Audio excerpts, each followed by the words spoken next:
I think there's three things. First is authenticity. Does the actor genuinely connect with the character? And do they bring a different performance that feels real and relatable? And I'm always looking for someone who's bold. One of the things that I think, looking back now, having cast these 200 short films, I think I fell into the trap of trying to give the casting directors what they wanted versus what I actually wanted to do.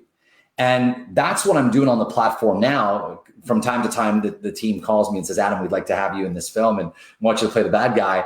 And then I get to go back to my roots as an actor and really take some bold risks, and really resonates well with the audience. And they really dislike me in these roles. And that's because I'm being bold. I'm no longer afraid of how I will be perceived by the casting director. And I think being bold in your audition is really, really important. And understanding that it's not a no or a yes. There's also a not now folder that actors might not know exists. And what I mean by the not now is like, holy shoot, like this guy is a solid performer. He doesn't have the look, the whole 9 yards, the different look, and maybe not the right age range, but this guy is great. I mean, his delivery was like spot on. Man, I wish I could cast this guy. I'm taking Joey and I'm putting him in my not now folder. And believe me when I tell you, casting directors have a not now folder. So the first step to getting the yes is to even get to the not now. So how do you get to the not now? You're bold, you're authentic, and you are versatile, which I think is extremely important. Can the actor adapt to different roles and emotions seamlessly, which would allow them to showcase a certain level of skill and depth in what they're doing? Now, obviously that happens a little bit more in live auditions, which tend to be a little bit on the downside right now. It's more on the self-tape side. But I would love to see two very different options that are both bold, that showcases that range. I'd rather you go way bigger or way lower, but be able to see that range in your performance, to know that you have that capability of arc in your performance versus something that's very similar that you think is what I'm looking for, that will be, chances are, like 65 to 70% of the rest of the self-tapes that I will watch. And last but not least is presence.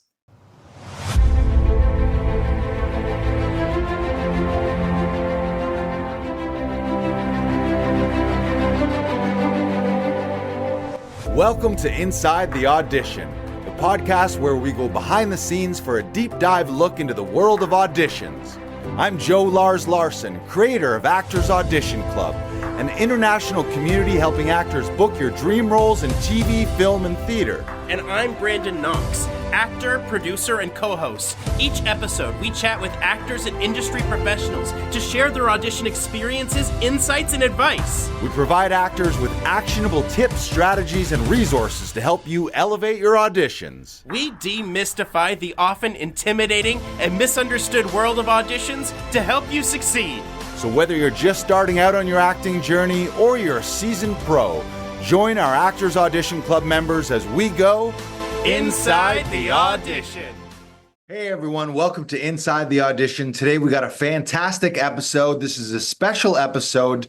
I was a guest host of a live stream show called Entertainment 411 that is brought to you by eBoss Canada. And a few weeks ago, I had the opportunity to interview producer Adam Reid. Adam's been an actor, producer, keynote speaker, an MC, and he runs his own company called REIDFramed, where they produce their own content. We had a fantastic chat about what it takes to be a producer, how he got into being a producer, and he gave a ton of valuable advice. Anyone out there who's been interested in, if you want to make the leap from actor into producing, this is a conversation that you gotta listen to, or you gotta watch it. I had a great time with Adam, so enjoy this episode. Again, it was presented by Entertainment 411 and eBoss Canada, and I was the guest host and got to have a fantastic chat. So enjoy producer Adam Reid. Here we go. Well, hello. Happy Tuesday, Internet. Welcome to Entertainment 411. This is your backstage pass to entertainment. I am your guest host today, not Fareed. This is Joey Freddy Larsen. Fareed, I believe he's taking a sick day today. Hopefully he's feeling good. Shout out to Fareed. I'm sure you're going to miss him. And today you're stuck with me. So I will do my best to fill Fareed's shoes. I'm a size 13. So unless he's got Shaq shoes, I think we'll be okay. This episode is very special. This is an episode called 10 Questions, where we have a solo guest. For those who have been following along at home, you know that every week this is your backstage pass to entertainment. We have panels with casting directors, with agents, with directors, with producers, with actors, so that you can learn the insider secrets, the success strategies, and carve and blaze your own trail in this industry that we all love. Again, I'm your guest host. This is a really important one over the last few weeks. If you have been watching, a lot of the casting directors in talking about meeting new actors, they've been talking about the importance of demo reels, and they've stressed that it is important to see professionally produced work. Yeah, you can show a class or like a self-tape, but really you want to be showing polished work. And one of the things that our guest company, his company, does is help produce short films that you can be a part of to build your own demo reel. So our guest today, let's get into it. He is an actor turned producer. He's also known as an award-winning MC and keynote speaker. He's the owner of REIDFramed Studios, which consistently casts short films. You see his casting calls on eBoss and Casting Workbook, always looking for actor members in the Ottawa, Montreal, Toronto, Hamilton area. These are one-day shoots, and it's a great opportunity for you to add some footage to your demo reel, or just maybe hop on board a production and play a character or a role that maybe you don't typically get through your agent.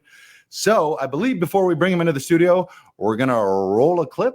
Evan, roll the clip. Roll the clip.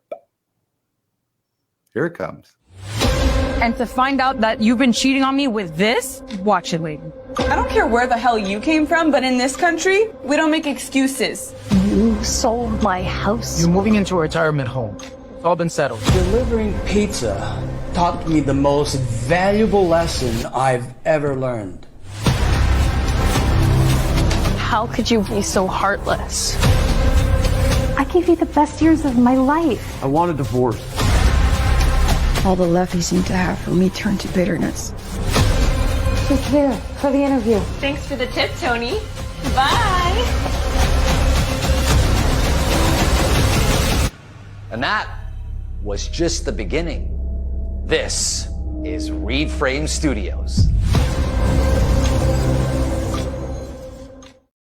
All right, ladies and gentlemen, let's welcome actor, producer, and award-winning MC and keynote speaker and co-founder of REIDFramed Studios. It is Adam Reid. How you doing? Good to see you. That was a good intro. I got to give it to you. That was well done. That was well done. We're not messing around here. This is on the internet live.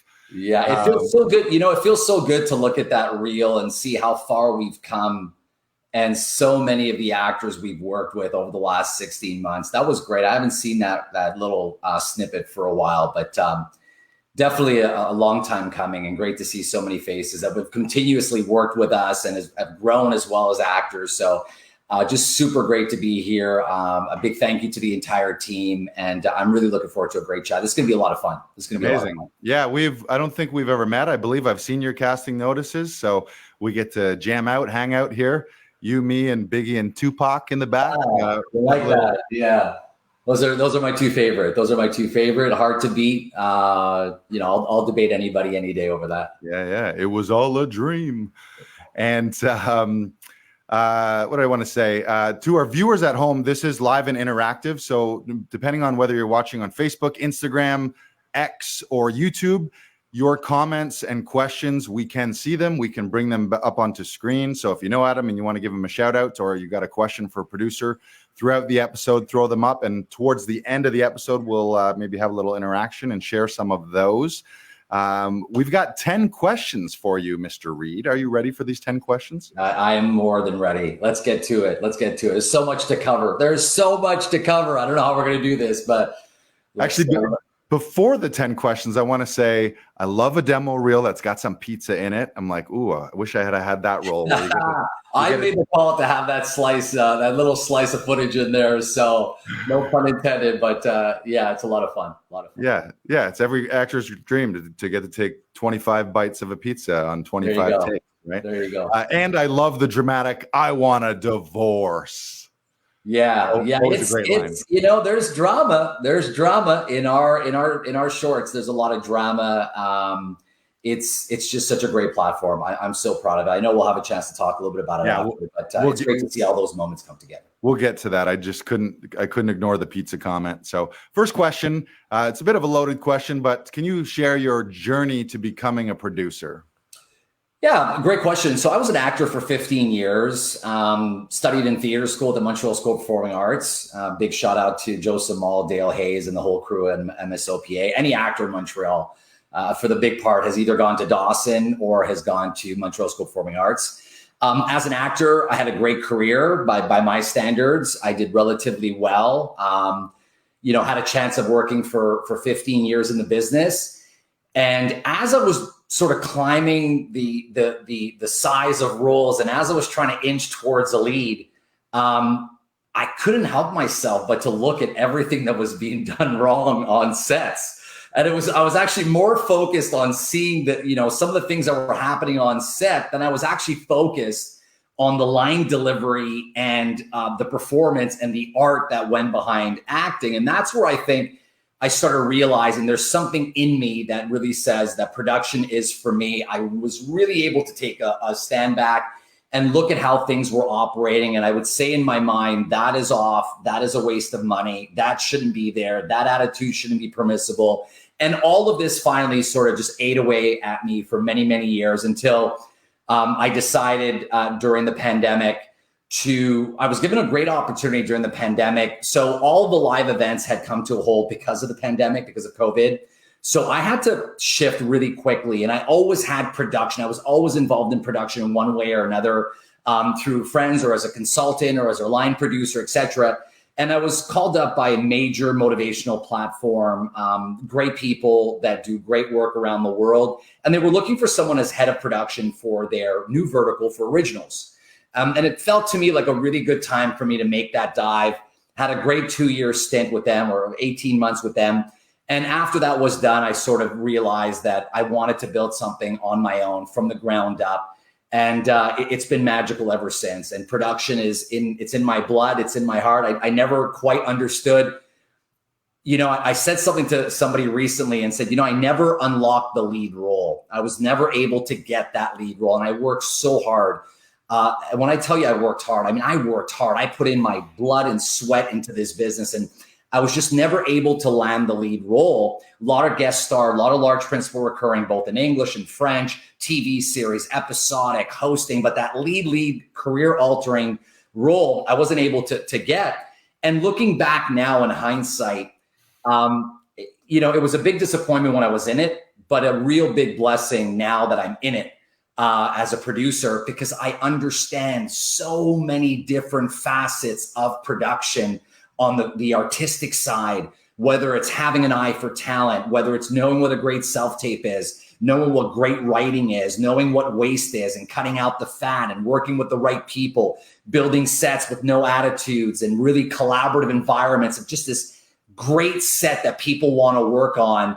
So all of those, mini failures, if you will, or letdowns I had as an actor, I was able to channel as a producer, and I think it's yielded quite well. Amazing. First of all, kudos to you for taking matters into your own hands. Any actors out there, I think this day and age in 2024, everyone should be an actor/producer, especially since in the palm of your hand, you have this state-of-the-art camera and you have global distribution on the internet. So you can sit back and wait for an email from your agent or wait for someone to cast you in their project, or you can go make things happen, which is what producers do. And you mentioned that big platform. That was Goalcast, yeah? That was, yeah. Yeah, I saw that on your resume, which is a massive platform, inspirational videos, millions and millions, probably billions of views. So that I'm sure that was a huge opportunity where you learned a ton. And for any of our viewers, if you're wondering, what does a producer do? How does that work? Maybe you've thought of getting into that field, but you're not sure what it entails. Adam and his studio, RF Studios, REIDFramed Studios, they're giving a massive opportunity to one of our viewers. We're going to have a contest where you can win a day to shadow RF Studios on one of their productions in either Ottawa or Montreal, or maybe a combo of both. And the way that you can win that is at any point during the broadcast, you comment Shadow RF. Evan, you want to bring up the ticker? Shadow RF Studios. Any point you enter that hashtag Shadow RF Studios, that's going to automatically log you into the contest. At the end, we'll do a random giveaway through our random generator. And do you want to tell us a little bit about what that day would entail to the winner? Yeah, great. Well, thank you for that. Thank you. I've said on multiple occasions to people around me and people who work in this industry that I always thought that as part of the onboarding process of the union, that there should be a credit that is given to an actor to either shadow a producer or a casting director, to really understand the intricacies and how many moving parts go into production. And I really do think that when actors are given the opportunity to understand the realities of production, first of all, they would take things less personally. I could guarantee you that much.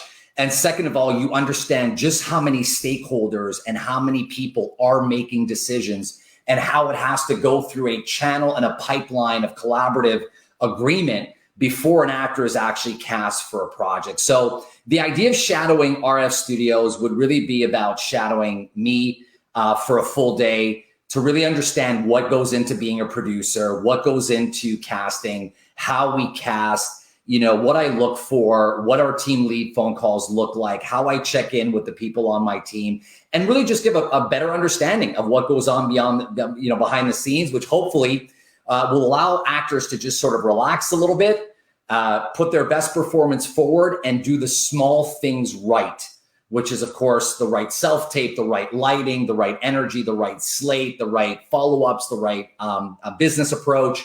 And then they can really hone in on their skill and then sort of let all of that go and out of their control. So I'm really excited to be able to put this up. It's been something I've always wanted to do, to be able to give back. So, they'll spend a great day with me. I'll probably take them out for lunch as well and sort of learn a little bit about them and their aspirations. And I think it's going to be a great day for them to hang out on set and see what I do every day. That I'm very, very blessed to be able to do this. So it's going to be a great day, a lot of fun. So make sure you hashtag Shadow RF Studios to be eligible. Yes, that's very generous. You had me at lunch. If I could enter, I would be, just for the lunch. We got some people already posting here. We got there's Sherry Levesque. We got Cal Prashad. We got Ian in there. So keep those coming. Hashtag Shadow RF Studios.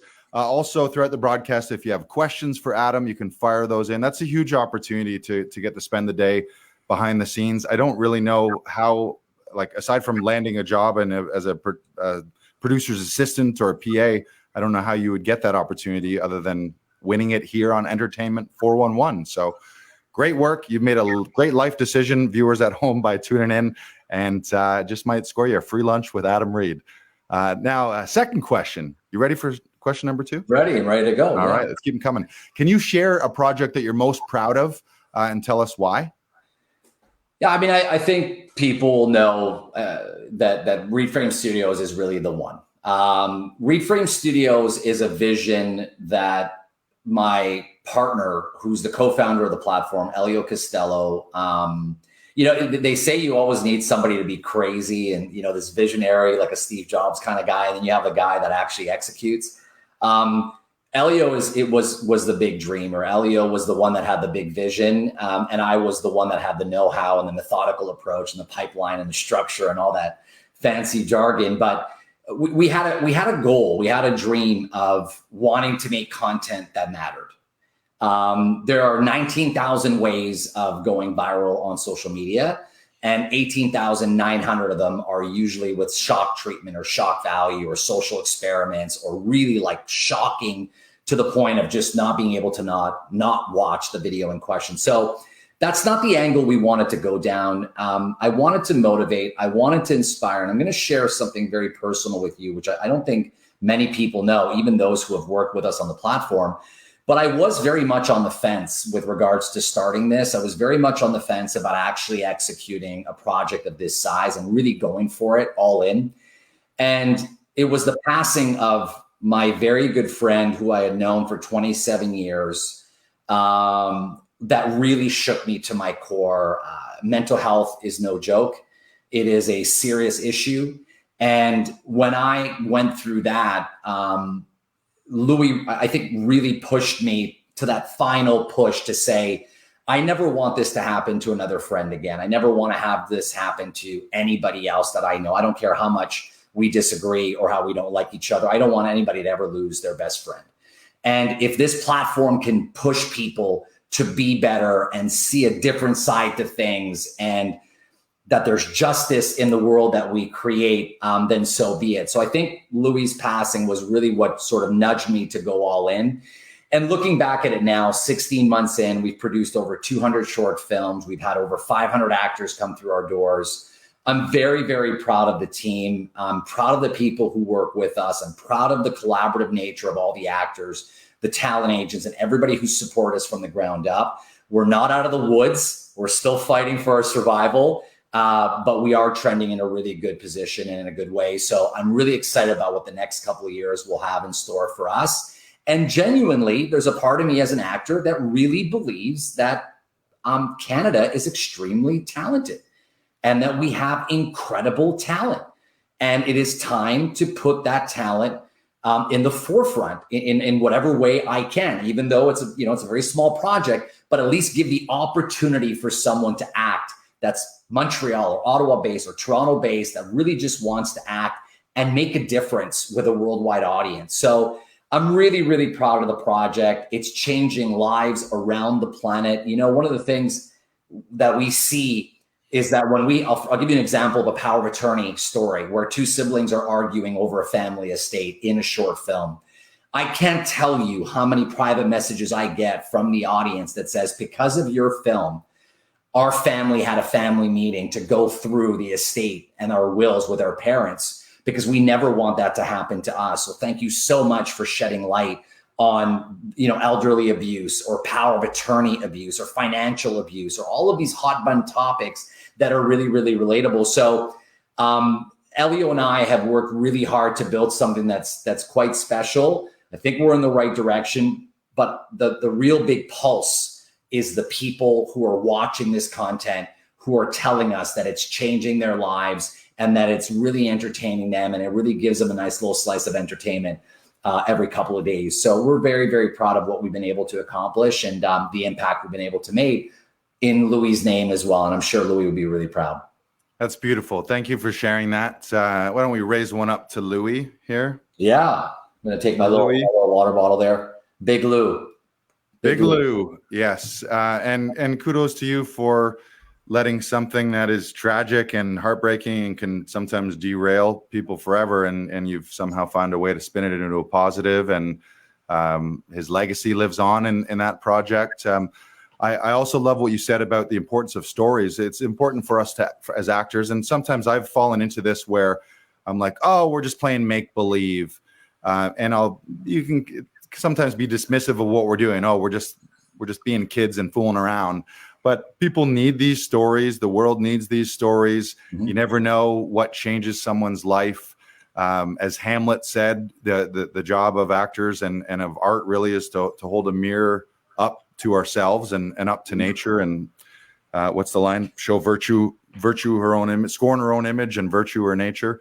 So it's important. What we do is important, and those stories do make a difference.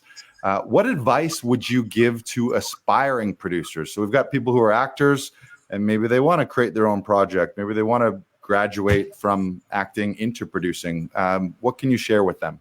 Yeah. So the first step, or the first piece of advice that I would give aspiring producers or actors who want to become producers is understand that there is a difference between the movie business and the business of movies. And that is a big one, because one is artistic and one is a very business-minded approach. And you really have to be able to disconnect from either of them, depending on which one that you want to focus on. So I think understanding how the business works. Now, as actors, a lot of actors have a major issue with the business side of things, whether it's in the way that they present themselves, whether it's networking, whether it's packaging, whether it's marketing, whether it's awareness, whether it's the way they carry themselves. There's a lot of issues when it comes to the business side of acting. So I would say that this is really geared for someone who is already that hustler, that grinder, trying to find their way in any way possible. And when you have that kind of hunger, I think that's going to transcend very well as being a producer. So that would be the first thing, just on a very global level. But two really big areas, a couple actual areas to focus on is, first of all, build really strong relationships. Networking is massive as a producer. And I'm talking relationships with directors, writers, actors, talent directors, casting directors, agency, executives. Trust and mutual respect can open up doors that they can't even imagine and create opportunities that might not be available to actors otherwise. So, an example of that is Shonda Rhimes. I don't know if you know Shonda Rhimes. She's a creator of Grey's Anatomy and Scandal. And she's really well known for having strong relationships with her casting crew. I mean, they love her. They are truly, we hear about these casting crews being families. She is on a whole other level with regards to fostering a super collaborative and respectful working environment. And because of that, she's been able to produce some really good quality, really high value quality content and attract top tier talent to her projects. So her network, her energy, and her relationships, I think, has been instrumental in the success that she's had on her shows. And also one of the reasons she's had so much longevity. So I model myself very much around that and about building strong relationships and being honest and authentic and just a really, really good person and an honest one to be able to foster those great relationships. The second I would say is sort of develop a keen eye for quality content. So you really got to know story. You really have to know what makes a compelling story and what's going to resonate with audiences. So I'm not talking about just finding great scripts, but also recognizing the potential in raw and unpolished ideas. That's a very big difference. It's not just saying, hand me a script that's finished and let me get sort of enlightened by it or excited by it. It's seeing something or seizing something that you're like, that would make for a great story, and being able to seize on that. I think of Gail Ann Hurd, who produced The Walking Dead and saw potential in Robert Kirkman's comedic series or long series. She saw that she had an ability to recognize the story's potential way before anybody else.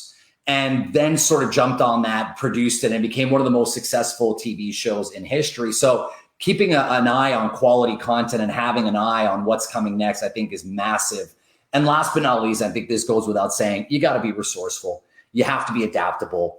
You just have to be able to switch on the fly, make changes on the fly, manage budgets effectively, finding creative solutions, and really having an ability to put out fires. So in your day-to-day life, if you are putting out fires constantly, production is for you, because it definitely helps, because there will always be problems in production. There will always be issues that you have to be dealing with. And you really have to know exactly where the problem is with, hole in the boat analogy. So you got one there, you're sort of moving that one, and that one's gushing a little bit more. So you got to sort of focus. So being adaptable, being resourceful, and making the most of what you have access to, I think, is key. Beautiful. Adam is spitting fire here. These nuggets, make sure you're taking notes at home or having your AI device record this. We got the audience loving it here. So I want to pop in here. We got Win. First of all, what a good name. Win Gurry. The stories are rich of life as lessons and uplifting. Sherry or Paul Petra here says, thank you for being genuine. Jonathan got in there with a hashtag Shadow RF Studios. Remember, if you comment hashtag Shadow RF Studios, you can win a chance to shadow Adam and his team on one of their shoots. I wanted to just allude to the second comment that you put out about being genuine. There is a changing of the guard And I really genuinely feel that. I feel that from an instinct standpoint. And I think that a lot of what has gone on with regards to executive production is changing. And it's changing really rapidly. And what I mean by that is it's a choice to be a difficult person to work with. It is a choice to be somebody full of ego or somebody that is above everybody else. It is a choice. And one of the things that I've instilled in the team, and Elio has instilled in the team, is that we really are working in a collaborative space, and it doesn't take anything to be genuine. It really doesn't take much effort. And when you're true and you're honest and you're respectful and you're a person of your word, we need more of that in this industry. We need people that hold to their word, that are really good people, that want to see and elevate others around them. And I'm really excited to be part of, hopefully, that slow changing of the guard where the executive producer is not necessarily the big guy in the office that everybody's afraid of when he walks onto set or doesn't sort of want to talk to that person. It's somebody that has a genuine connection with everybody that he works with and everybody that he cross paths with and says thank you and is appreciative and works collaboratively. So that's a big, big part of my DNA and big part of my journey that I promise to honor all the way to the top and make sure that I never forget where I come from. And as an actor, I'll always be pro-actor first, and I'll always be genuine, always be down to earth, and make sure that our actors are really well taken care of.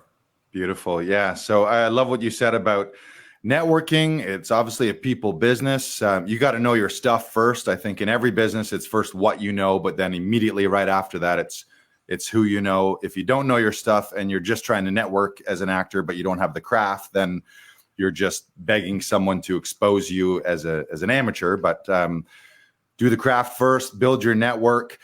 We've all been on sets that were incredible, and some of us have been on sets that were maybe erring towards toxic, and it just makes such a huge difference. I've had directors or showrunners who are just so positive. They're half cheerleader, but they're also really professional. They get the best out of people. And then sometimes you've had sets where it's egos clashing, it's power struggles, and just everyone is walking on eggshells, and you just can't get your best work that way. So yeah, we've had people approach us recently that are working for different platforms, and they knew right away. On the orientation call, they said, you guys have your company culture, and this is really refreshing. And this is something that I'm willing to work long-term for, because being respected, being appreciated, being valued is incredibly important and often overlooked. So it really is a matter of building a great set that's conducive to storytelling. I was on set 3 days ago, and we've made some changes in terms of how we're structuring our sets and how and who's doing what on set. And I just took a step back and really looked at this set and the way it was operating effortlessly. And there really isn't anything better than a great set. There really isn't. I mean, it really is the best place on the planet when you are a performer, when everybody's performing and there's a pin drop and you make your performance and the camera's rolling after you're done your last line. And there's a moment there, and then the camera stops, so we call cut, and everybody's sort of giving a round of applause to the performer. And it's like, holy, like that was good. I mean, there was something there, and everybody's providing ideas, and everybody's sort of in this together, working as a unit, as one big dance. It truly is remarkable. It's a great place, but it only takes a few to sour that experience and really make it unpleasant for everybody to be on set. And especially with the long days that we have, that's just absolute torture. And as far as I'm concerned, I will never, ever let that happen on my sets. I'm very big on that. And I really do believe that people who are happy, who are comfortable, will always produce greater work and better products. So being genuine is really important. Imagine that, folks. Being a good human being pays off, huh? Right. Before we get into question 4, I think this is going to be like question 3.5. Question 4 deals with casting, but I want to just ask you about working with agents here. You're known in the industry of having great relationships with agents. How important are those relationships, and what do you look for in a great ally on your productions when you do find an agent that's repping great talent? How do you guys work together? Yeah. So vision. I'm looking for someone with vision because when you are building a startup, you need to be working with somebody who has the vision and long-term and is also thinking outside the box. So, one of the things that we've been able to do really well is foster really good relationships with the agents that we work with. And the agents have been extremely supportive with us. There's quite a few that have started with us. I think of Lisa Muser out of Ottawa. I think of Maria Morella Bellini Town. I think of AMTI, Sabrina Asbury. The list just goes on and on and on. Constantine Cortidis, Tanya Reisler. It just goes on and on. And we've got some really good people behind us, and they really get this industry. They really understand the importance and the opportunity that REIDFramed Studios offers to up-and-coming actors and even seasoned actors. We can get into that a little bit later. But I'm always looking for someone who has vision. I'm looking for someone who has a collaborative spirit. I am looking for someone that has deferred gratification. Because that is going to be a big one, because it's not going to be now, because we're, of course, in the early stages of what we're building. But one of the things I have said to the people that we've been loyal to, and I've been a man of my word on this, is I said, whoever is with us out of the gate, I will not forget. I will be working with those casting directors for a very, very long time, but I will not forget those that were there to support us, the same way that I will not forget those potentially that sort of overlooked us because of where we are. And suddenly, as these projects start popping up and we start diversifying and the projects get a little bit bigger and there's more at stake, I can envision a time where more and more people will come to us. The ones who are really loyal, the ones who have been with us since the start, are the ones that we're going to continue being loyal with too. I think loyalty is a big thing in this business. It's almost non-existent because everybody's thinking about themselves. But I really want to foster an environment of loyalty. I think through our actions of the studio, we've been able to showcase that we are loyal. We get people back on an ongoing basis. And I'm just looking for a great partner, somebody that if I'm in Ottawa, I can call up and say, let's go for coffee. If I'm in Toronto, I can meet up with them and have a bite to eat, talk about their roster, learn about what they're doing, learn about their aspirations, ring in some favors, work collaboratively. And on many occasions, we work collaboratively with agents that really understand the space. And I would definitely say that the most important thing is just someone who really sees long-term, because this is going to be a long-term build and we need everybody to be aligned on that so that we can continue to grow and also get their talent to work. And the smart ones and the really, really sharp ones get it, and they get how powerful this platform can be for their talent. And they are, of course, reaping the benefit of that, of having a roster that has been instantly elevated with the quality of production that we're providing them in exchange for their time on our sets and the honorariums that we pay to actors. So it's a win-win, it's collaborative. And I'm really looking forward to continuing to meet and work with brand new talent agents. So anybody who's never submitted to us, maybe because they didn't know who we were or what we were doing, super open to collaborate with you, super open to get your talent on set. And I'm looking forward to building those relationships. So for those taking notes at home, loyalty. I love what you said about loyalty. And we need to remember that when we're building relationships is don't just build relationships with the person at the top because you think they have the power. That means you go to a casting house, the casting assistant, the PA, because casting assistants become casting directors, PAs become ADs, become directors, become executive producers. So and that's just not a move, a strategic move. That's just being a good human being, is treating everyone, no matter whether they're above or below the line on the call sheet, treating everyone as a human being. Yeah, and Joey, people will sniff that out. Right. When you lack the authenticity, people will sniff it out. They'll know, they'll see you coming from a mile away. So why roll the dice? Just be a good human being. If somebody helps you, you help them back. If you tell that person, I want to work with you a little bit more, and they'll say, I want to work with you a little bit more, we work in a great collaborative environment, let's build together. Let's just see the long term. Let's work collaboratively. Let's figure this all out. And it really doesn't take much to be able to build that loyalty other than just being a good person and being a person of your word. So I think it's extremely important.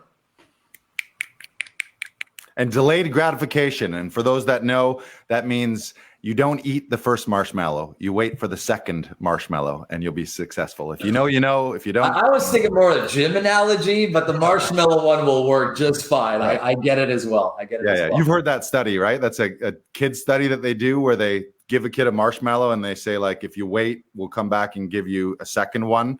And then they track those people 20 years later, and everyone who waited for the second marshmallow by their standards was more successful in life. Oh, wow. Very interesting. No, I've never heard of that. That's very, It's a famous psychology study where the kid that just is like, fuck it all, I'm just going to eat the first marshmallow. Those ones, they don't go on to do too much. Next question. You talked a lot about agents, specifically for actors. When you're casting talent, can you share some qualities that you look for? I know it's a nebulous thing. Sometimes you just know, like when you see it, you know they're the one. But what are some common traits that you see in people that you want to cast in your projects? So before I answer that question, I'm just going to put out a few things here to make sure we're on the same page. We're going to work under the assumption that the quality of the tape is great, that it is not backlit.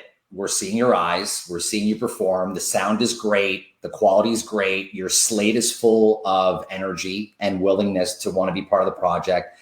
So I just want to make sure that all the technical side of a great self-tape needs to be in place. That's the first thing. If I don't have great technical value of your self-tape, it's going to be really hard for me to be able to see past that and really see your performance shine. One of the interesting things that I want to share with actors out there is the power of a slate. It's often overlooked, and it's often looked at as something that's like, oh, I got a slate here. Hi, my name's Adam. I'm 28. I'm out of Montreal. Side profile. I can tell you, and this is just for me personally. I know not all casting directors will look at this, but when somebody comes in with a great smile, that's not fake. That is a genuinely great smile with great energy and says, hi, my name's Adam. I'm really excited to be auditioning for you for the role of Joey. I'm 6'4". I am based out of Montreal. I'm available on the dates of the shoots. And thank you so much for taking the time to take a look at my tape. Side profile, big smile, great lighting. You've got something there. You've attracted my ability to want to watch. You made it very inviting for me to watch it. Now, obviously, the slate's not going to be what will decide if you are the person that we're going to choose or not. But I just wanted to put that out there because it really is from the first moment I see you to the moment I have you on set. And that really is the first time that I get to see you other than your performance. So that being said, on the technical side and the first impression side, I think there's three things. First is authenticity. Does the actor genuinely connect with the character? And do they bring a different performance that feels real and relatable? And I'm always looking for someone who's bold. One of the things that I think, looking back now, having cast these 200 short films, I think I fell into the trap of trying to give the casting directors what they wanted versus what I actually wanted to do. And that's what I'm doing on the platform now. From time to time, the team calls me and says, Adam, we'd like to have you in this film and want you to play the bad guy. And then I get to go back to my roots as an actor and really take some bold risks, and really resonates well with the audience. And they really dislike me in these roles. And that's because I'm being bold. I'm no longer afraid of how I will be perceived by the casting director. And I think being bold in your audition is really, really important. And understanding that it's not a no or a yes. There's also a not now folder that actors might not know exists. And what I mean by the not now is like, holy shoot, like this guy is a solid performer. He doesn't have the look, the whole 9 yards, the different look, and maybe not the right age range, but this guy is great. I mean, his delivery was like spot on. Man, I wish I could cast this guy. I'm taking Joey and I'm putting him in my not now folder. And believe me when I tell you, casting directors have a not now folder. So the first step to getting the yes is to even get to the not now. So how do you get to the not now? You're bold, you're authentic, and you are versatile, which I think is extremely important. Can the actor adapt to different roles and emotions seamlessly, which would allow them to showcase a certain level of skill and depth in what they're doing? Now, obviously that happens a little bit more in live auditions, which tend to be a little bit on the downside right now. It's more on the self-tape side. But I would love to see two very different options that are both bold, that showcases that range. I'd rather you go way bigger or way lower, but be able to see that range in your performance, to know that you have that capability of arc in your performance versus something that's very similar that you think is what I'm looking for, that will be, chances are, like 65 to 70% of the rest of the self-tapes that I will watch. And last but not least is presence. Do they have that special charisma and confidence and screen presence that really captivates my attention and holds the audience's attention? I think that was what you were talking about before, Joey, about when you know, you know. And when they open up their mouth and start delivering their first line, you're just like this. And you're watching and you're like, man, I didn't see this character this way at all, but I am loving what I'm seeing. So I think presence is really, really important. And all of those are crucial to bringing the story to life on screen. All three of those equally. I can't pick one in particular because all of them really matter equally. That's great. All of that was so helpful. I love what you said about being bold too. And as an actor myself, I also coach other actors. And it's just the biggest thing is if that you take all of your power away as an actor. If the thought, what do they want, crosses your mind, you're probably missing the boat. And then you end up in the muddy middle where they see 100 people kind of, sort of, maybe do the exact same thing. And then the few people that take the big swings, they stand out, they make bold moves, they make big choices. Maybe it's not the quote unquote right choice, but production and casting need to see what you can do. It's the easiest thing. I'm sure you know this, Adam. It's way easier for you to say, dial it back, than not know if an actor's got it in them to make those big plays. And then how can you cast them if you haven't seen them make a big move in an audition? So I just love that. Like, take big swings. Yeah. And it's funny because this comes with data. So I'm obviously very data driven because we work in the digital space. So we know every single, second and metric that you can imagine.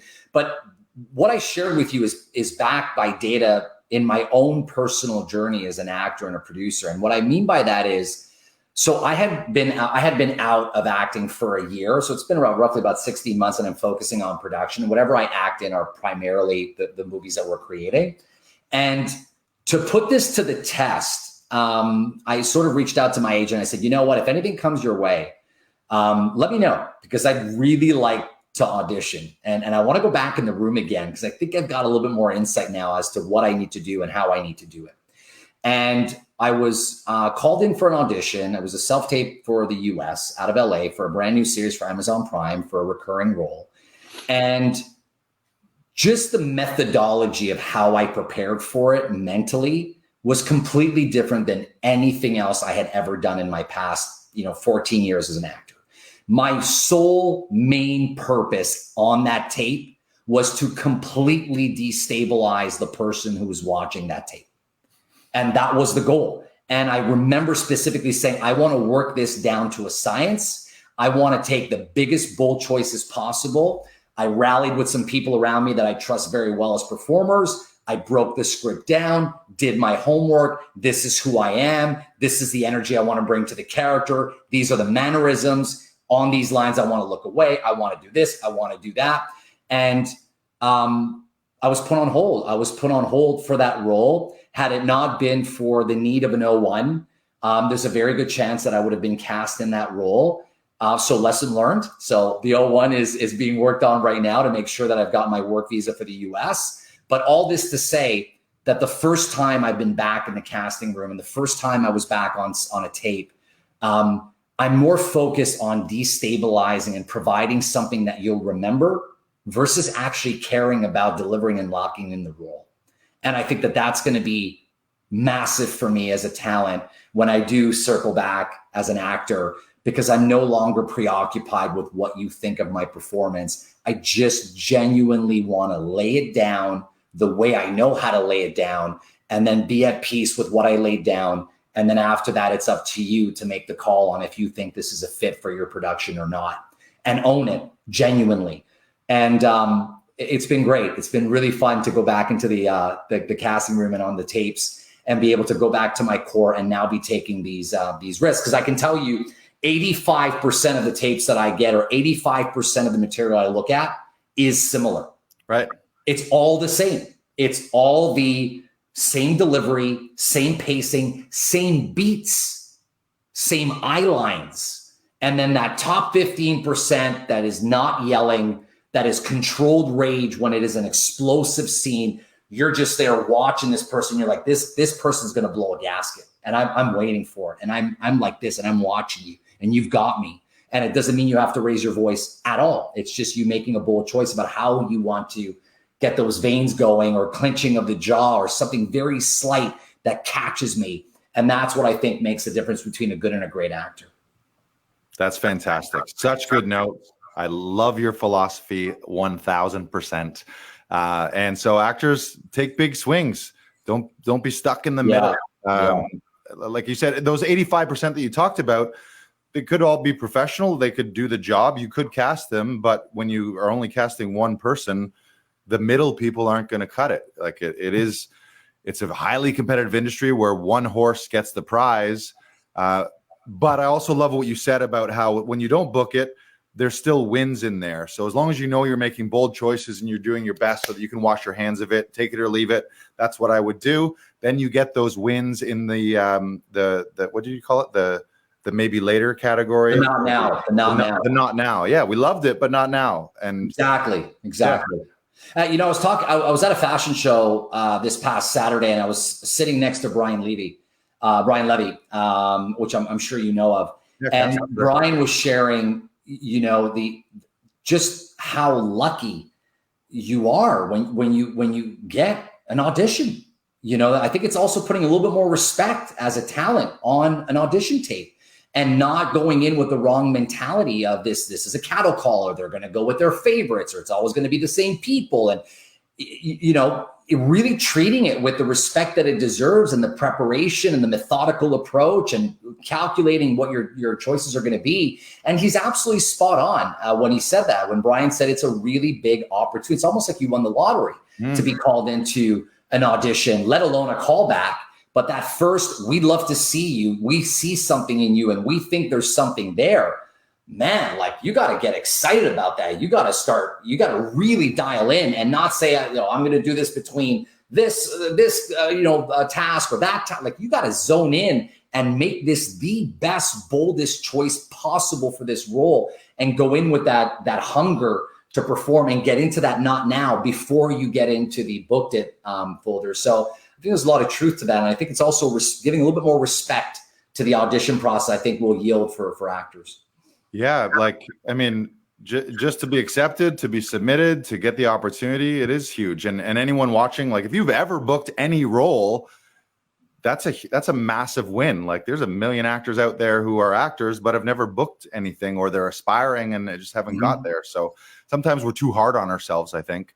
And I love what you said about, we often talk here about seeing every audition opportunity as a chance to express yourself, as a chance to create your own little mini movie, your own creative piece of art out there, and really seizing that opportunity to express yourself, show your talent, show your bold choices, show your uniqueness, show your creativity. And then you do that, and then it's fun, because the audition in and of itself is something important, rather than the only value is if you book the job. I think that's backwards, or that just sets you up to lose 95% of the time. Yeah, and it's also accepting the realities too. Right. It's being at peace with the realities of the business you chose to be in.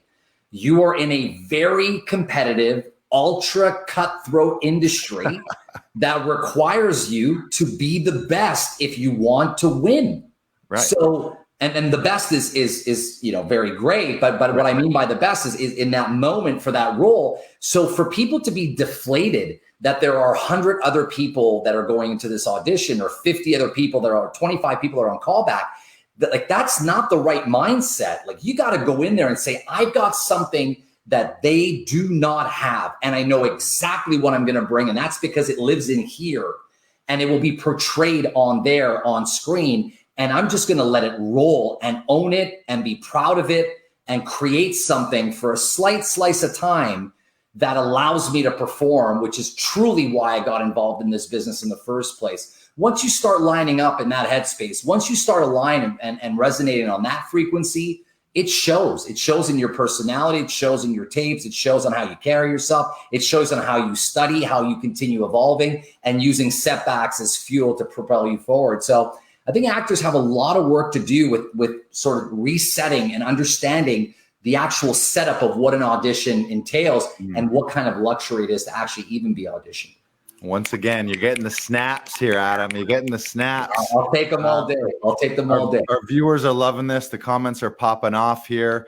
And again, everything you're saying means for an actor is remaining in your personal power. If you do what you've been talking about, you come from such a creatively powerful spot versus a meek, needy, may I use this chair? Do you want me to sit or stand? Do you want me to hold this with my right hand or my left hand? All that garbage that is just repelling. You know the classic, hi, hey, good to see you. How's everything? Hey, it's so nice to see you. Thank you so much for the opportunity to audition. Really happy to be back. Great to see you all. Oh, hey, good to see you. No questions. I'm good. Ready to rock and roll. Whenever you guys are ready, go ahead and roll that camera and we'll get started. It's like, man, who are you fooling? Right. Like, see what you're doing. This is not the art. This is not where the area of focus should be. And I said that before. You smell it. You see it from a mile away that person's not being genuine and believes that they can coerce someone into getting a role just because of their extroverted personality or because of the way that they introduce themselves. Like, this is not that business. It's just providing us something. You know, I heard something really interesting recently saying a casting director is trying to make the best soup possible. And all they're trying to do is find the right ingredients. It's not personal. There's no vendettas. It's really just them saying, I need a sprinkle of that. I need a sprinkle of this. I need a little bit of that. And I definitely need this. And start simmering it to create this delicious soup, which is, of course, the final product. And when you start seeing yourself as that, you start realizing what you need to bring to the table to execute and to be able to land that role versus all of this other stuff that really won't propel you forward long term. Right. Yeah. Lots of flavors, unique flavors and spices, not just a bunch of table salt. That's right. That's right. All right, we've got some words from our sponsors. This has been amazing so far, Adam. Thank you so much. Everyone stick around. We've got more questions with Adam Reid from RF Studios. And so I'm going to share something in the chat here. For the actors watching, you can grab the audition success checklist from Actors Audition Club. It's a proven professional checklist to help you shoot standout auditions so that you can nail the callback and book the role. And I will drop that link in there. You can go to actorsauditionclub.com/checklist. I don't think it may not be hyperlinked in the chat there when I put it there. Maybe I had to add the http:// but you guys can figure it out. actorsauditionclub.com/checklist, and you can download the free audition success checklist.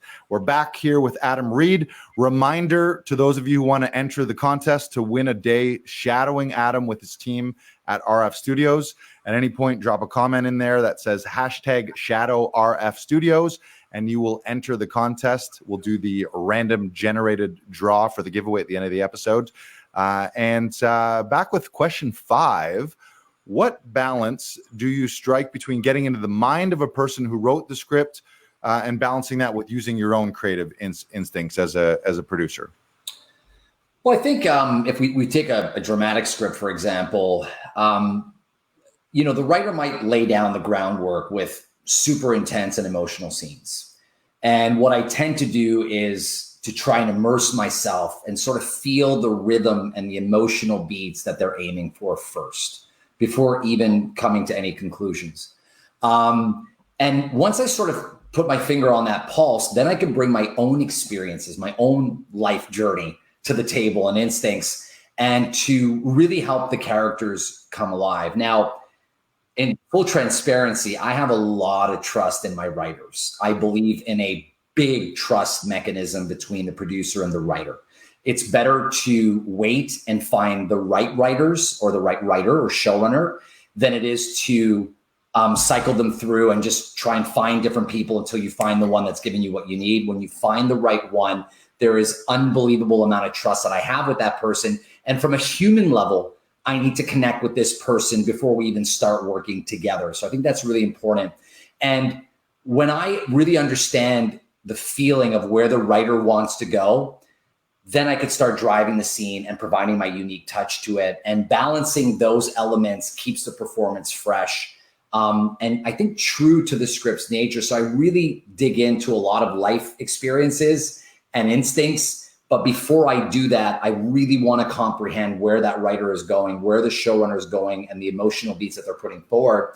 And I think it's extremely crucial. You know, one of the things you said before is that a producer really, and I was talking about this last week, like we've got to be great in everything as a producer. I mean, it really is a hard task because we need to manage money. We need to manage casting. We need to manage distribution. We need to manage the execution on set. We need to manage writing. We need to manage people. And especially when it comes to writing, you also have to have a really good knowledge of what makes a compelling story. And to be honest, for a long time, that wasn't necessarily my forte until I really started taking the time. And I knew that was one of the weakest areas that I had, 4 or 5 years ago. And I started putting in the work of archetypes, of arcs, of catharsis, and really understanding all of the elements that make for a great story so I could spot it the same way that I can call out the fat in a script that is there that doesn't need to be there. There'll be opportunities, and at a very high level, I foresee moments that when the budgets are bigger and the capabilities of doing whatever we want in this film come to the table, the ability to cut out fat that is not driving the narrative will become even more important. What I mean by that is, example, the director might feel that there's a need for a crane shot for a high-speed car chase scene that will last 3 seconds because they really believe that this car coming out of the corner is just going to be everything. It's going to be fantastic. But as a producer, you sort of have to see past that, and you have to sort of say, well, maybe that's that person trying to get that for their reel and trying to produce that or direct that specifically for their reel, for them to leverage, for them to go higher up on bigger productions. So I have to be able to look at the script objectively, cut out the fat that doesn't drive the narrative, but double down on the instincts and the emotional beats that the writer has. So a lot of trust with the writer, I would say, is really, really important. And also getting into the mind of that person before we even work together.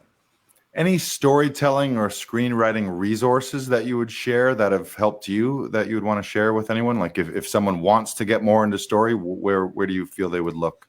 Well, I think archetypes. I think starting with archetypes, I think are huge. The light and dark side of characters, and really understanding archetypes and understanding that everybody has a light and a dark side. And that's really compelling because there's something to explore there. And that ultimately, when we're telling stories of people who have gaps, who are not perfect, right? Nobody's perfect. Everybody sort of has their one side and the other side to them. So I think really starting with archetypes, basic books on how to write a great story or what makes for a great story. You don't even need to know how to write, but to know what a great story is, I think is more important.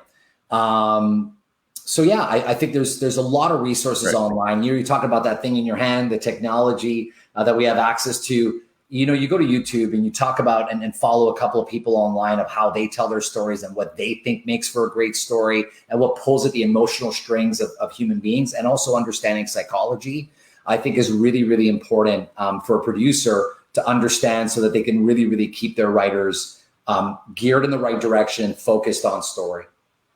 Beautiful. Sherry Levesque in the comments, she's sharing the hero's journey. Joseph Campbell also Save the Cat is a great screenplay book. I forget the author's name, but Save the Cat is a good place to start for story structure. All right. Story by Robert McKee is really good as well. Thank you, Sherry, for throwing that in there. Now, again, reminder, make sure that you have to do the hashtag. It's hashtag Shadow RF Studios. If you write it as words or not as the hashtag, our internet robots will not pick that up as an entry. So you got to do the proper hashtag. question 6 here, and you touched on this when talking about the crane shot idea of, do we really need this crane shot? What are some reasons linked to the amount of time needed to get that perfect shot? Film and television, they're big, long days, they're high budget, and a lot of that is sometimes to get this perfect shot that takes half a day or all day. So you want to share some shot making stories here? Yeah, I think there's 2 areas that I would definitely permit and tell the team, go the extra mile to get it the right way if needed. Obviously, actor performance is key. So sometimes it takes a stupid amount of takes for actors to deliver their lines and get the right desired emotion. Now, obviously, we're not always fortunate to be able to spend a full day to be able to get what it is that we need, or to shoot one moment in time like they do on the bigger production studios. But I'll always lean on actor performances. You know, a classic example of that is The Shining. Stanley Kubrick had Shelley Duvall redo her scene 127 times to capture the perfect expression of terror and desperation. Now, obviously, being a micro-budget production and working our way towards that, we have to sort of weigh our pros and cons. But I will always say, look, if we need to go over, we'll go over to get the right performances. And I think another thing that is often overlooked is lighting perfection. Achieving the right lighting in a take can be a very meticulous process. It's not just setting up basic lighting and just making sure that it's good. We want it to be great. So each scene's lighting has to be just right to match the feel and the storyline of the movie. Obviously, you think of Blade Runner comes to mind with how much time they spent in lighting and just the focus that they had on lighting to get this dystopic 2049 sort of angle to it, and how important it was to driving the story. And especially on micro budget, when you are starting out, you can really fake it when you have great lighting. You know, you can really do good work when you've got great lighting, because it really does bring a production value that's superior to everybody else that would be working in that space. So find the right gaffer, find the right person you want to work with, and make sure that that person is bringing you, absolute gold. And if it means we need to take a little bit more time to get the lighting just right and take that extra 15 minutes or a half hour in our case, we will gladly do that, because it's going to yield on the story and the storyline and the feel of the movie. So those are probably the 2 areas that take up usually a lot of time to get the shot. Thank you. Yeah. As an actor myself, I used to own, back in the day before I'd been an actor for a long time, I used to only really notice performance, but now I notice all aspects of the filmmaking. So I'll be watching something, I'll be like, ooh, look at that beautiful frame. Look at how symmetrical it is. Or, oh shit, did you see that rack focus? I love me a good rack focus, man. Yeah. Back and forth. There's nothing like it. There's nothing like it. And that's just speaks to the teamwork of, there's a lot of moving parts. It's not just the lead actors. It's not just the director. It's everyone up and down the call sheet has got to do their best to make this thing the best it can be. So take care of people, be a good human being, so that the guy that's lighting isn't walking around begrudging you that he has to work for you. You want him being really into it and nerding out on his light so that shot is lit perfectly and he's excited to do it. Next here is, what do we got here? So obviously all elements of, I just was talking about how many departments there are, how many people, how many moving parts. It's all important. But if you had to spend most of your money on a couple, 2 main production areas, what 2 areas are so important that you would never skimp or you'd never cut when push comes to shove? Yeah, when push comes to shove, I think you nailed it when you said a great team, a good solid nucleus, a great environment, a great core of people that want to be there, that are passionate, that sometimes might lack in some areas. It might not be the best you can get on the market, but just have the right energy and right willingness to get what's needed on this production. So I think a great nucleus is definitely where I would want to invest my money out of the 2 areas. And that goes across the board, by the way, from, top of the food chain, all the way down to everybody that's working. Everybody plays a role. And I really believe that when you have a great set with great energy, all the way down to the PA, the PA, we vet our PAs like really hard, because if the PA is there to pay their rent and sort of show up on set and sort of on their phone from time to time, like you're missing the point, you're missing this mission that we're on, and we're not aligned on our values. But when you have that smile, when you pick up an actor from a metro or you're driving them back after a shoot, and you're so polite and you're well-spoken and you just treat everybody with respect and you're on your game and you're willing to go above and beyond, all of that matters. When you are working in an environment where we haven't quite hit that big next level yet, well, what do people want? People want to just be happy and be in a great place on set. So if we cannot afford the big lights and the big studios yet, we can afford to have a great set. We can afford to have great people that will make that experience just really pleasurable for everybody who's on set. And the second, and this is not necessarily in order because they're both very important, is the showrunner. It's the person at the top of the food chain on the writing. We hear this all the time. The story is what drives everything. And especially in our space, we need great stories. We need people who tell great stories. And one of the things you hear this often, and I know you've probably heard, story's everything and story first.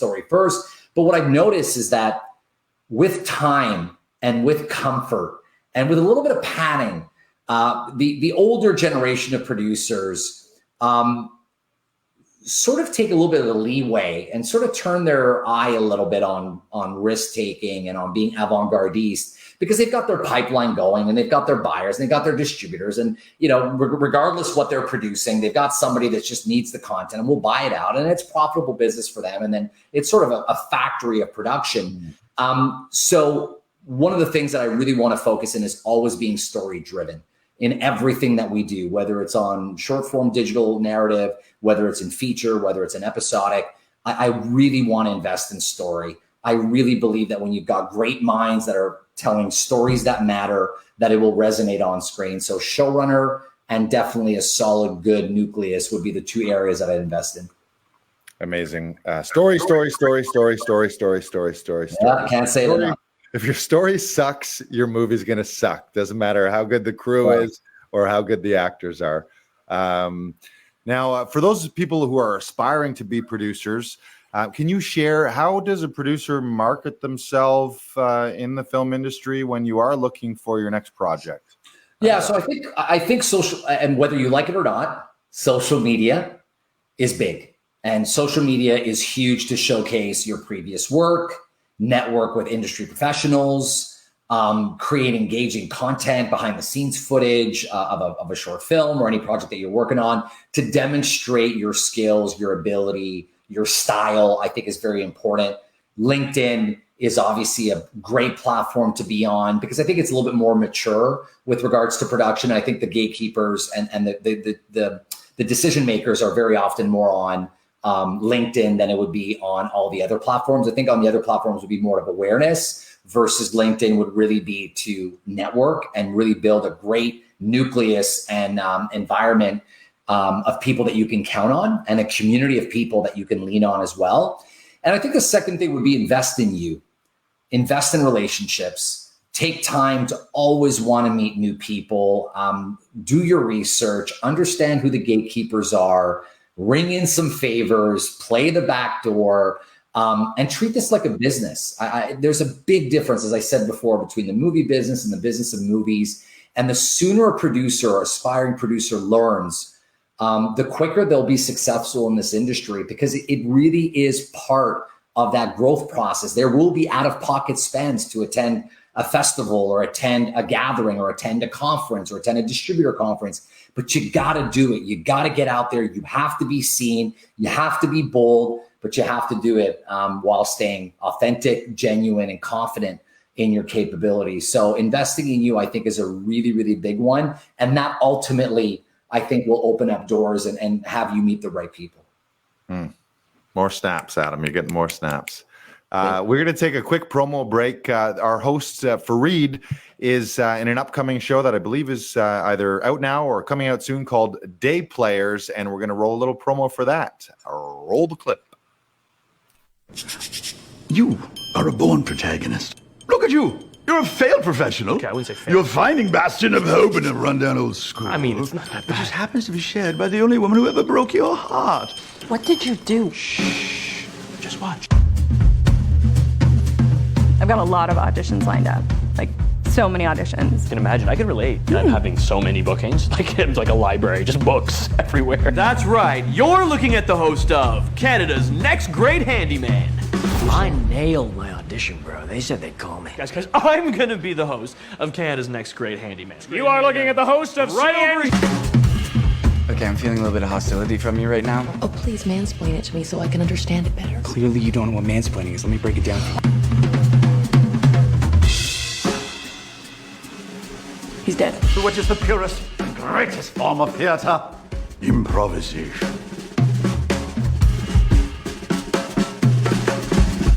Told you I would eat you. I told you I would. Woo! Let's go! I cannot watch this anymore. This is agony.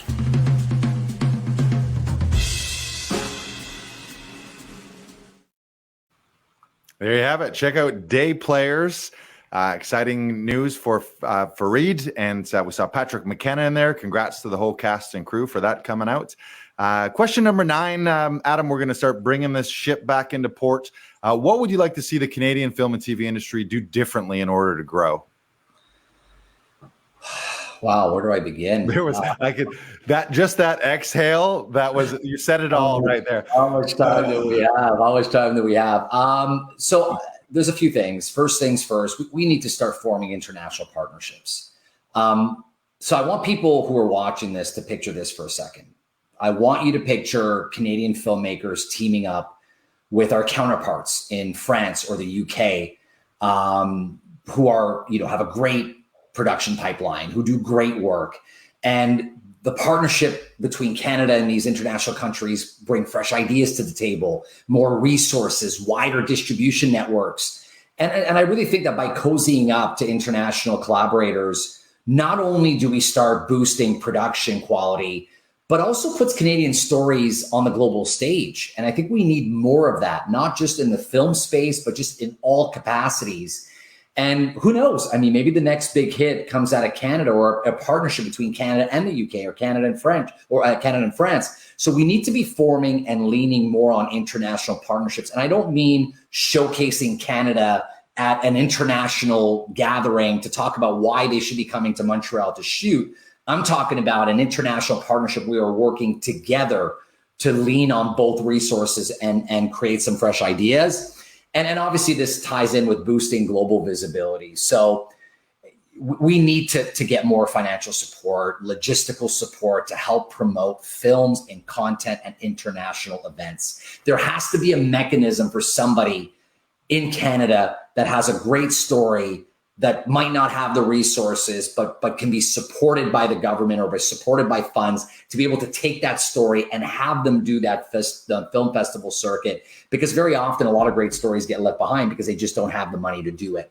So by waving our Canadian flag really high at these festivals, I think we attract bigger players. I'm talking buyers, distributors, you name it. And ultimately, I think it's going to help grow our industry and the stories, and also help us as Canadians reach a global audience. So we really need to get out there and start showcasing the power of Canadian talent and Canadian filmmaking. Yeah, it's a global market. It's a global village. Why not? So I had the opportunity a few years ago to work on a Canadian-Iranian production that was like mind-blowing, to work with people who, like, literally the director spoke Farsi and not English. So it was like translated. I would listen to him speak Farsi. Then I would look at the AD, translate it. I would say something back to him. And it was like this super cool. It was one of the most coolest experiences in my life, because I'm creating this thing with someone who I don't even speak their language, yet here we are making this art. It was speaking the language of film, right? Speaking the language of art. So I think there's something beautiful in that, and I'm sure it's reciprocal. I'm sure that they looked at you and the team and said, wow, like the Canadians, I mean, they know what they're doing. These guys are sharp. They're just like us, or if anything, might even be better regardless.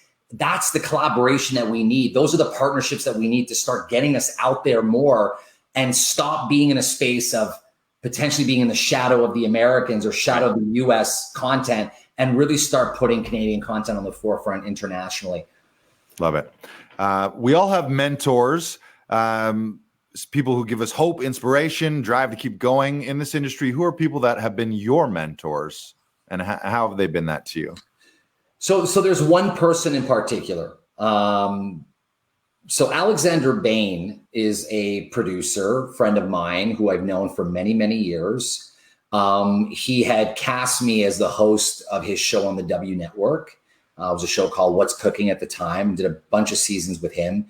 And not only did we get to work together, but I got to see the behind the scenes of his day to day. And we were able to really talk through production from start to finish. And Alex embodied everything that I shared with you tonight.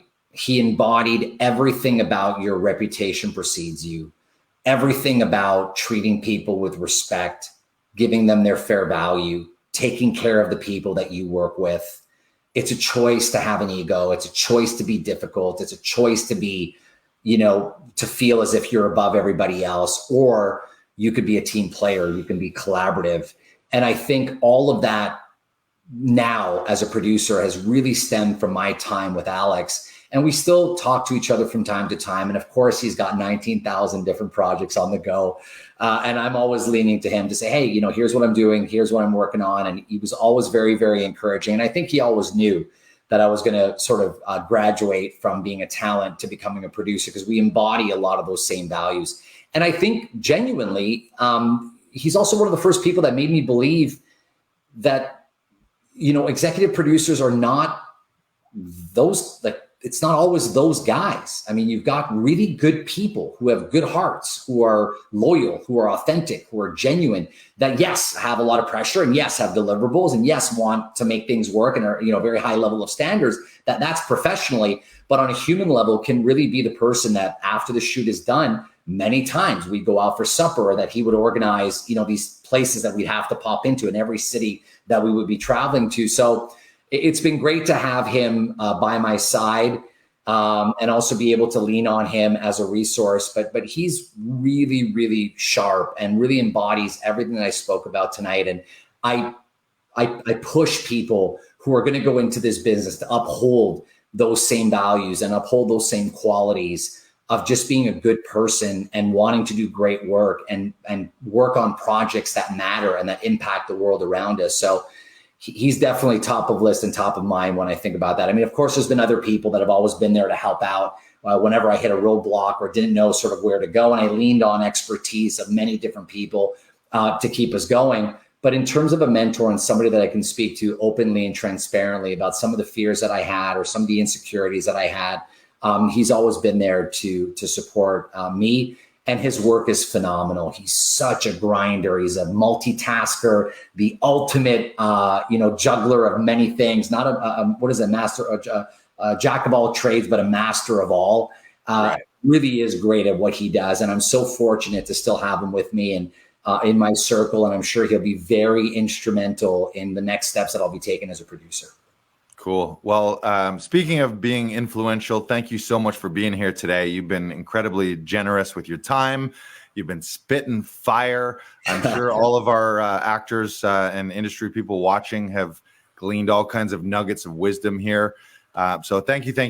It's your professionalism shows through, your authenticity, you're genuine, and also that you're very heart-centered as well. And you want to find some humanity in this. It's not just about the dollar bills, although those dollar bills are real nice, but it's nicer when they're attached to some humanity. So amazing. Any final thoughts that you want to share with anyone here that you haven't, or maybe where's the best place for people to connect to you? Yeah, so facebook.com/REIDFramed, REIDFramed. That's the platform that we publish the majority of our content. People could find us there. People could find us on our casting workbook breakdowns. I encourage talent agents, casting directors, anybody that has not worked with us to reach out. We are more than willing to welcome your talent to our shoots. I do want to give a quick little shout out to eBoss and to you for the opportunity of being able to come on here and just share a little bit of my journey and my story. I think it's so important that we show the other side of this business and the human side to this and how we all need to collaborate together to really put Canada on the forefront. So what a great initiative. And whoever is going to win this contest is going to have one hell of a day. Yes. Either they're going to fall in love with this business or they're going to say, I'm just going back to acting and I'm good where I am. It's like, no, thank you. You deal with the numbers and all that. That's not why I signed up for. But regardless, I think it'll be a great day for our winner. And a big thank you to all the actors. And I do one final thing want to say, thank you to all the talent agents, all the actors from day one that believed in what it was that we were doing. It doesn't go unnoticed. It's very, very much appreciated. We cannot wait to continue building with you all. Yes. Now, Adam was talking about his mentors. One of you is going to have the chance to be mentored by Adam and his team. Last chance. The hashtag is #ShadowRFStudios to be entered into that contest. Evan, our amazing tech person behind the scenes here on StreamYard, are you able to pull the giveaway page up? Can we do this in real time and show people do it? Or show people how it's done? Waiting. Wait for it. In the meantime, thank you for everyone who's been here. We do this pretty much every Tuesday, sometimes a little more, sometimes casting directors, agents, producers, directors, actors. How we doing there, Evan? Oh, okay, here it goes. Get those votes in. He's going to click the button. Who's it going to be? Who's it going to be? Big money, no whammies. Big money, no whammies. Big money, no whammies. Kristen McCarthy Barry, you are the winner. Gagnon, winner, Gagnon, winner, Gagnon. Look at that. Now, we'll figure out the best way to do that. We didn't talk about this. How do they get in touch? So I think for the winner of the contest, they could send an email at entertainment411@ebosscanada.com. If I'm not mistaken, I think that was the information I was provided. So I don't know if you want to confirm that, but I believe that that's... Yes. Evan, can we confirm that? entertainment411@ebosscanada.com. Amazing. I think Evan's going to throw that in the chat here if you like. Yeah, there it is. Yeah, you can just cut and paste that and throw it in the chat there, Evan. That'd be great.